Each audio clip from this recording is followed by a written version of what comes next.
The golden sun was melting behind the tall glass towers of Nairobi City. Inside a shining black Range Rover, Amara, a woman in her mid-30s, stared quietly through the tinted window. Her diamond earrings sparkled with every turn of the car, yet her eyes, deep brown and lonely, reflected something else, something missing.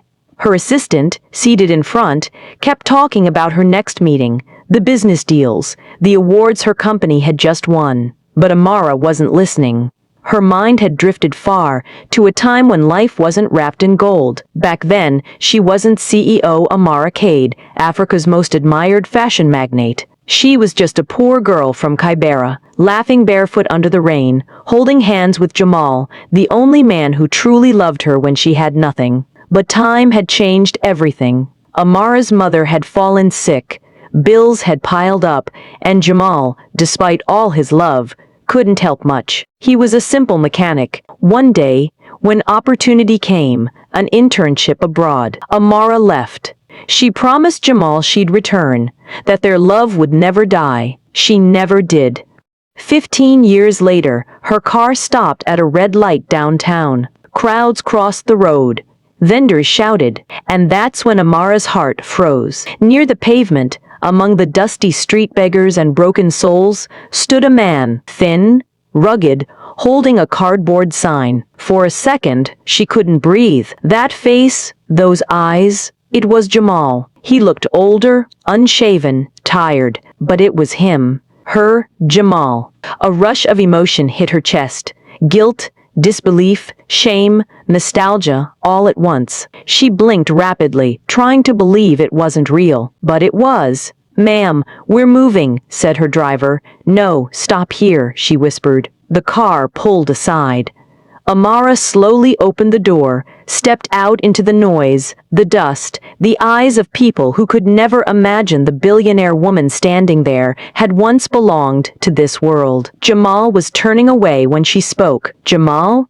He froze. The cardboard fell from his hand. Their eyes met.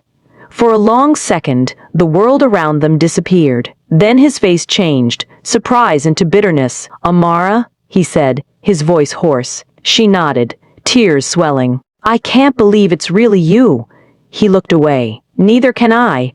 Her assistant hurried forward. "Ma'am, please, let's go. People are staring." But Amara didn't move. "Jamal, what happened to you?" she asked softly. "You were always so strong, so proud. How did you end up here?"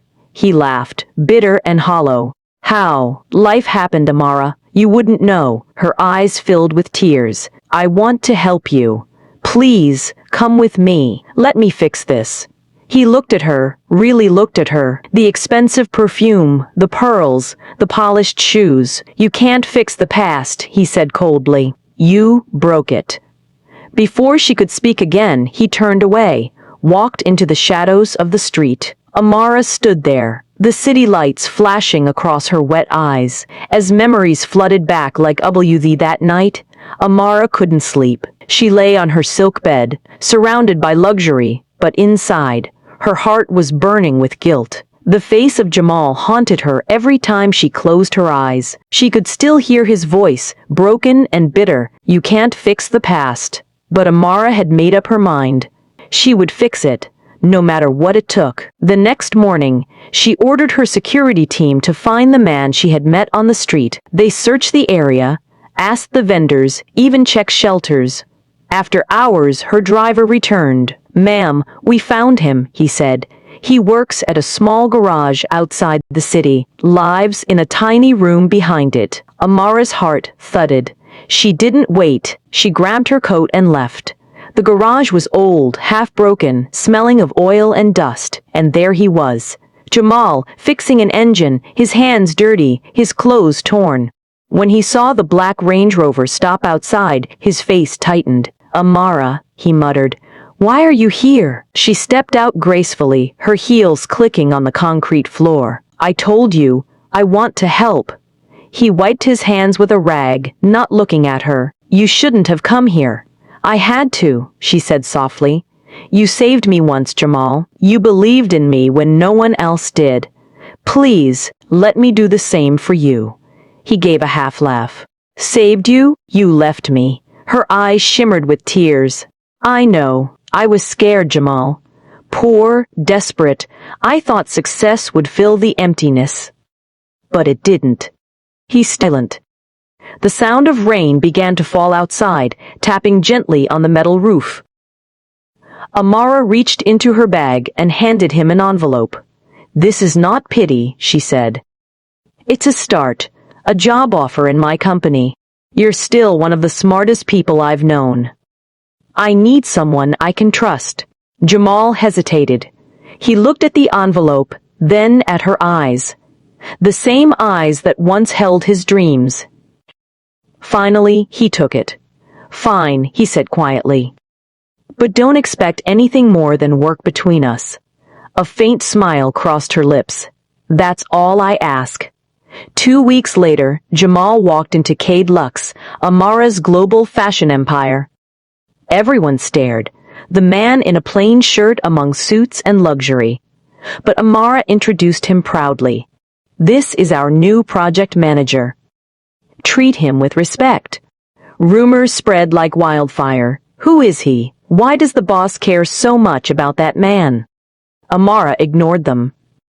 For the first time in years, she felt peace. But peace doesn't last long when the past still hides secrets. One evening, after most employees had left, Jamal was alone in the office going through files. He found a folder marked Cade Foundation, Medical Projects. Inside were photos, documents, a name that froze him. Dr. Peter Cade, founder. He stared in disbelief. Cade, Amara's last name. And then, a hospital record. Patient, Jamal Otieno, accident case, 2013. Next to it, status payment denied. Jamal's breath caught. He remembered that year. The accident that nearly cost him his leg. The hospital had refused to treat him because he couldn't pay. And now, he realized whose foundation owned that hospital. Amara's. He stood still, shaking with anger. She had known. All these years, she had owned the hospital that turned him away.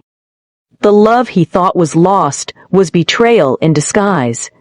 Night had fallen over Nairobi. The city lights glittered across the skyline like golden lies. Inside her glass office, Amara stood alone, gazing down at the streets that once held her memories. She didn't know Jamal was already walking toward her, rage burning behind his calm eyes. He burst through the door, holding the hospital folder in his hand. Tell me, he said, voice trembling. Tell me this isn't true. Amara turned, startled. Jamal, what's wrong? He threw the folder onto her desk. Papers scattered like falling leaves. This, he said. Your hospital. Your foundation. It refused to treat me when I was dying. You knew, Amara. You knew! She froze, colored, her lips parted, but no words came out. Jamal's voice cracked with pain. I bet. They said no payment, no surgery. You could have saved me.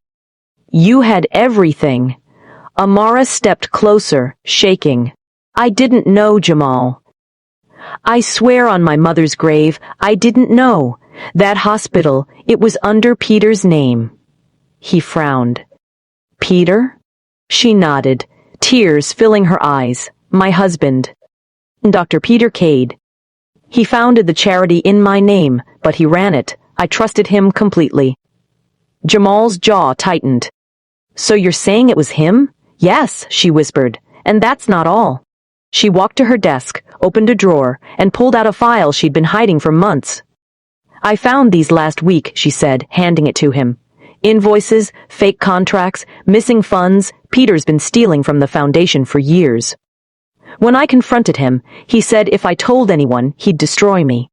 Jamal scanned the documents, anger fading into shock. You mean your husband? Amara nodded. He's not who he pretends to be. He's been laundering money through the foundation and using my name to cover it. And the worst part, He's planning to leave the country next week with everything. Jamal stared at her. Everything he thought he knew twisted in a single breath. I wanted to tell someone, she said quietly, but who would believe me? Everyone sees me as the perfect woman with a perfect life. I built an empire, but my marriage was a prison. Her voice cracked. When I saw you that day on the street, it felt like God was giving me one more chance to do something right. Jamal lowered the file. His eyes softened, though the pain still lingered. So you brought me back, because you trust me? Amara met his gaze. Because you're the only one I ever trusted. Silence filled the room. Heavy, fragile, electric. Then, from behind the glass doors, a slow clap echoed. Clap. Clap, clap. Both turned. There stood Dr. Peter Cade. Tall, charming, in a gray suit and a smile that didn't reach his eyes. Well, well, he said. What a touching reunion. Amara's face turned pale. Peter, what are you doing here? He stepped forward, holding his phone up. Recording, my dear. The police will love this. My wife and her ex plotting to ruin me. Jamal clenched his fists. You snake. Peter smirked. Watch your words, mechanic. You have no idea who you're dealing with. Amara stepped in front of Jamal. Stop it, Peter. I have proof of everything. I'm not scared anymore. Peter's smile vanished. You think anyone will believe you over me? I own the board. I own the press. And soon, I'll own your company too. He turned to leave, but Jamal grabbed his arm. Not if I stop you first. Peter glared at him, then suddenly struck, a hard punch to Jamal's jaw. The office erupted in chaos, glass shattering, papers flying. Jamal fought back, knocking Peter into the glass wall. Enough, Amara screamed. Security rushed in, pulling them apart. Peter wiped blood from his lip, glaring at Amara. This isn't over, he hissed. You'll regret this. He stormed out. Amara sank to the floor, trembling. Jamal knelt beside her. It's over, he said softly. He won't get away with this. But deep inside, both knew this war had only begun. Days passed like storms. The city buzzed with rumors, whispers of corruption, betrayal, and a billionaire couple under investigation. Amara hadn't left her mansion in 3 days. Her once glamorous world was now a cage of anxiety and flashing camera lights. Jamal stayed by her side, helping her gather evidence. Together, they planned to expose Peter and clear her name. But Peter was always one step ahead. One evening, Amara received a message. It was from Peter. Meet me at the old villa tonight. Alone. Let's end this before it goes too far. Jamal begged her not to go. It's a trap, he warned. But Amara shook her head. If I don't face him now, he'll destroy everything. My company, my name, everything I built. Jamal sighed, then whispered, At least let me stay nearby. She nodded faintly. That night, rain poured like the heavens themselves were mourning.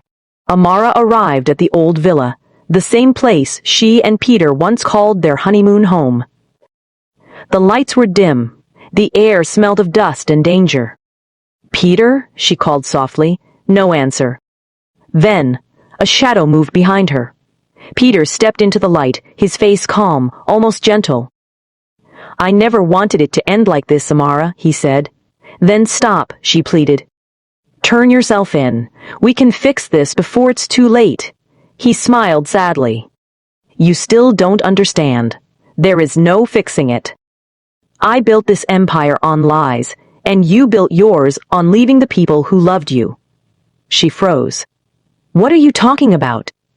Peter took out a small envelope from his coat. Inside was an old photo of Amara and Jamal years ago, holding hands under the rain.